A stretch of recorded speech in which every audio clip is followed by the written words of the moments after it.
Hey everybody, welcome to the show. I'm Maurice Brandon of Fearfully Made, and on this channel here we talk about Christ, creativity, and community, and sometimes pop culture like we're doing today.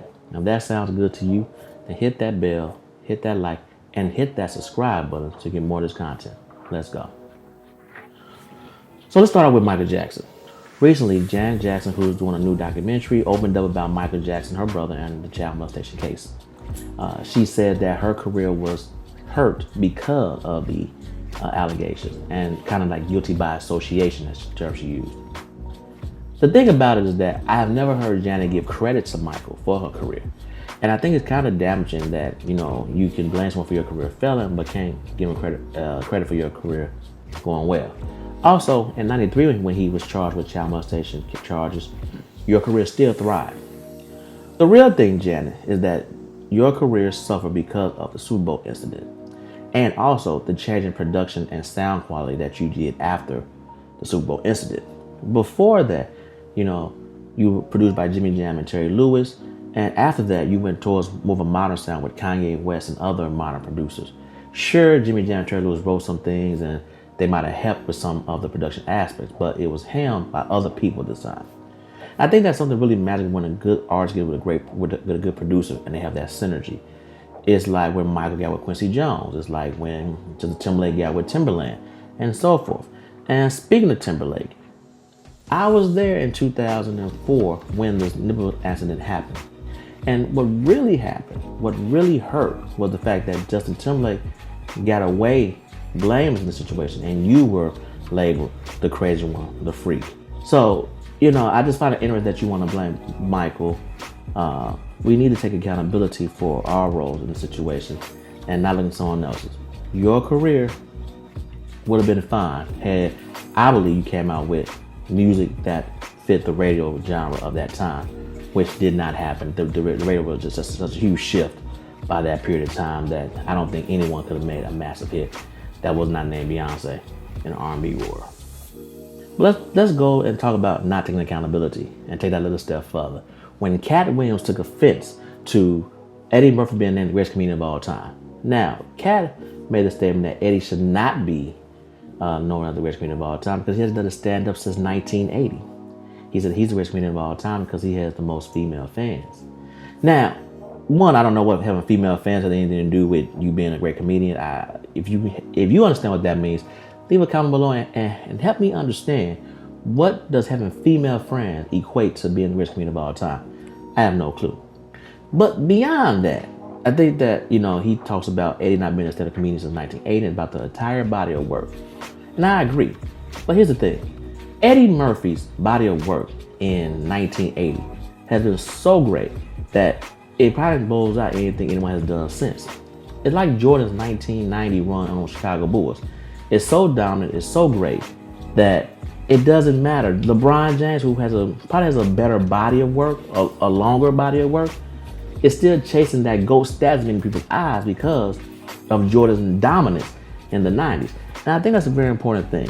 Now, Cat was a good comedian to me. I mean, I don't like any of the specials, but he has nothing on the level of Raw or Delirious. And, even when you look at the impact that Eddie Murphy had on 90s culture, from It Wasn't Me by Shaggy, from Girls, Girls, Girls with Jay-Z, to all the other things that he was a part of, you got to understand that Eddie Murphy goes beyond impact. And the only person that I think is even on Eddie Murphy's level as far as impact is Dave Chappelle. And he's kind of going through a little situation right now, which we'll talk about later on this year. So stay tuned for that. And finally, let's go back to Michael Jackson with Jay-Z. So Jay-Z made a bunch of comments recently where he talked about how Beyonce's the evolution of Michael Jackson. And then he went on to talk about how no one can stay with him in a versus battle. And I'm gonna talk about both of those things right now. First thing, we're going back to this Beyonce versus Michael Jackson thing. And I have a great video on that. And if you want to see that video, then please, I'll put one in the description box so you can see that video as well. But at the end of the day, Beyonce is a great performer. I just think that there are many things that she does not have that a Michael Jackson has. I just don't think that she's in that Michael, James Brown, Prince echelon. I think that she is probably the greatest female performer next to Janet, and you can debate that if you want. But I think that's where it stands. But I think that Jay-Z did the right thing by supporting his wife. I always support your wife. You know, as I said earlier today, there's nothing wrong with you thinking that you're the greatest of all time. And you should think that your wife is the greatest of all time as well, or your spouse is the greatest of all time as well. And it wasn't disrespect to Michael. I know the Twitter verse went crazy on that, but there wasn't disrespect for Michael. It was the actual thought process that Beyonce took what Michael gave and went further. And I get it. I disagree. And like I said, you hit the video below. But let's talk about this versus battle. Who could stand to Jay-Z in a versus battle? The first thing I thought of was Nas. But, you know, if you're talking about lyricists, then yeah, Nas. But music-wise, like getting people going wise, it won't be Nas. So I came up with my list, and I'm gonna tell you my list, and you tell me what you think and how below. I started with LL Cool J. I think LL Cool J's 80s, 90s work is just as good as Jay-Z's 90s, 2000 work. And so it became a battle of the eras, going back and forth with two of the biggest rappers of the two generations going at it one another. I thought to myself as well that DMX would be a good one, but DMX is dead. But DMX's first 5 albums rivals whatever anyone did at that time frame. And if you don't believe me, just go listen to his first 5 albums. They were some of the most incredible albums in the world. They were very consistent, and it's really sad what drugs do. But you take DMX's first 5 albums and put them up against Jay-Z's 5 albums, Jay-Z's album. I think that DMX will give us some go.